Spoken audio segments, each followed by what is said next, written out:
వచ్చే 5 ఏళ్లలో మన రాష్ట్ర భవిష్యత్తును, వచ్చే 5 ఏళ్లలో మన పేదల ఇంటింటి భవిష్యత్తును నిర్ణయించే ఎన్నికలు జరగడానికి ఇక కేవలం 5 వారాలు మాత్రమే గడువు ఉంది.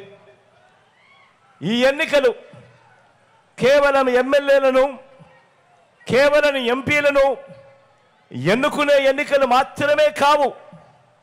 ఈ ఎన్నికలు జగన్కు చంద్రబాబుకు మధ్య యుద్ధం కాదు.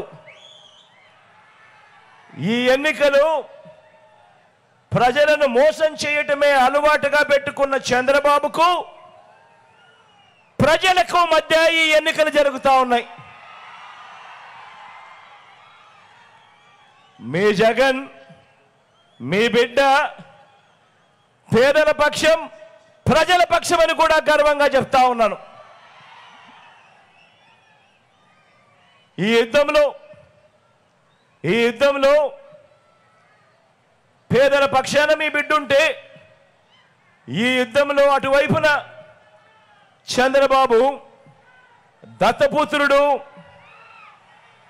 వీరిద్దరికీ తోడు ఓ ఈనాడు, ఓ ఆంధ్రజ్యోతి, ఓ TV5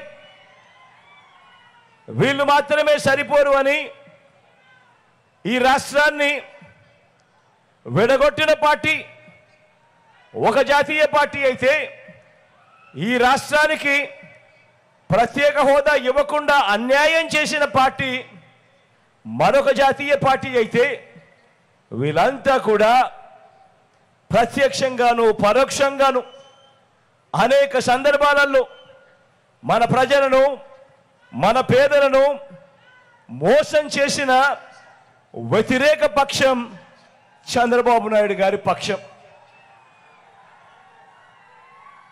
మరి ఇలాంటి సందర్భాలలో మే 13న జరగబోయే సంగ్రామంలో ఇంటింటికి మంచి చేసిన మనందరి ప్రభుత్వం, మనందరి పార్టీ, మనందరి ప్రభుత్వానికి, మనందరి పార్టీకి మద్దతు ఇవ్వడం ద్వారా, ఇంతకు ముందే నేను చెప్పా, ఈ ఎన్నికలు కేవలం ఎమ్మెల్యేలను, ఎంపీలను ఎన్నుకునే ఎన్నిక మాత్రమే కాదు అని చెప్పి, ఈ ఎన్నికల్లో మన పార్టీకి, మన ప్రభుత్వానికి మద్దతు ఇవ్వడం ద్వారా పేదలు, పిల్లలు, అక్క చెల్లెమ్మలు, అవ్వాతాతలు, రైతులు, బడుగులు, బలహీన వర్గాలు, మైనారిటీలు, వృత్తి వర్గాలు, 3 ప్రాంతాలు, వీరందరి ప్రయోజనాలను రక్షించుకునేందుకు,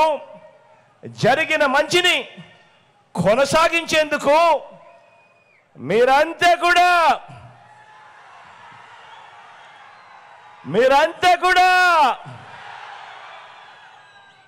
సిద్ధమేనా అని అడుగుతా ఉన్నాను. ధర్మాన్ని గెలిపించడం కొరకు, విశ్వసనీయతను కాపాడుకునేందుకు మీరంతా